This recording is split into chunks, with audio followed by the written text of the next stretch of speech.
ഒരു സ്വപ്ന ഭവനം ആഗ്രഹിക്കാത്ത ആരുമുണ്ടായിരിക്കില്ല. അതുകൊണ്ട് തന്നെ നമ്മൾ ആ വീട് പണിയാനായി ഒരുപാട് മുന്നൊരുക്കങ്ങൾ നടത്തും. പലരും നിലവിൽ ലഭ്യമായ ഏറ്റവും പുതിയ സാങ്കേതിക വിദ്യകൾ തന്നെ ആ വീട്ടിൽ ഉപയോഗിക്കും. അത്തരത്തിൽ സജീഷ് എന്നൊരു യുവാവും ഒരു ആഡംബര ഭവനം പണിതു. പക്ഷേ അതേ വീട്ടിലെ ആഡംബരം തന്നെ സ്വന്തം ഭാര്യയുടെ ജീവനെടുത്ത ആ ദയനീയ സംഭവം സജീഷ് തന്നെ തന്റെ സോഷ്യൽ മീഡിയയിൽ ഇപ്പോൾ പങ്കുവച്ചിരിക്കുകയാണ്.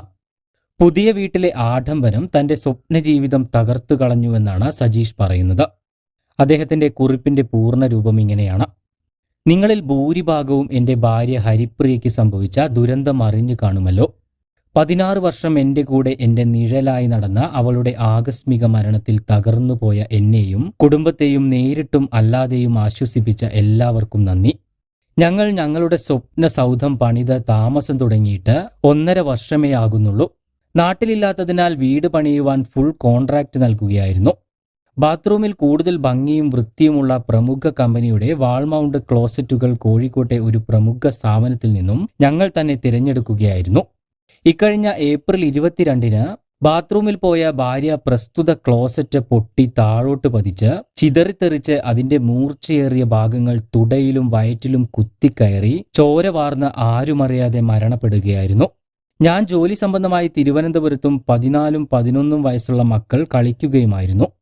ഇപ്പോൾ പലരും പറയുന്നു ഇത്തരം വാൾ മൗണ്ട് ക്ലോസറ്റുകൾ അപകടകാരികളാണെന്നും ധാരാളം പേർക്ക് ഇങ്ങനെ പരിക്ക് പറ്റിയിട്ടുണ്ടെന്നും.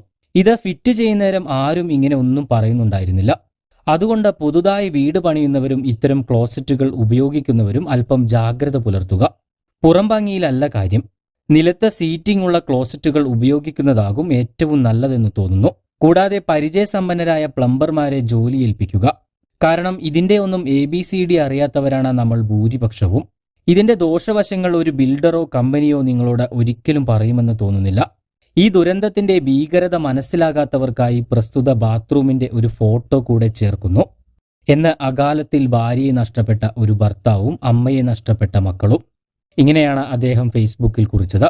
കുറിപ്പിനോടൊപ്പം പൊട്ടിവീണ ക്ലോസറ്റിന്റെയും രക്തം തളം കെട്ടിക്കിടക്കുന്ന ആ ബാത്റൂമിന്റെയും ചിത്രങ്ങളും അദ്ദേഹം ഫേസ്ബുക്കിൽ പങ്കുവച്ചിരുന്നു.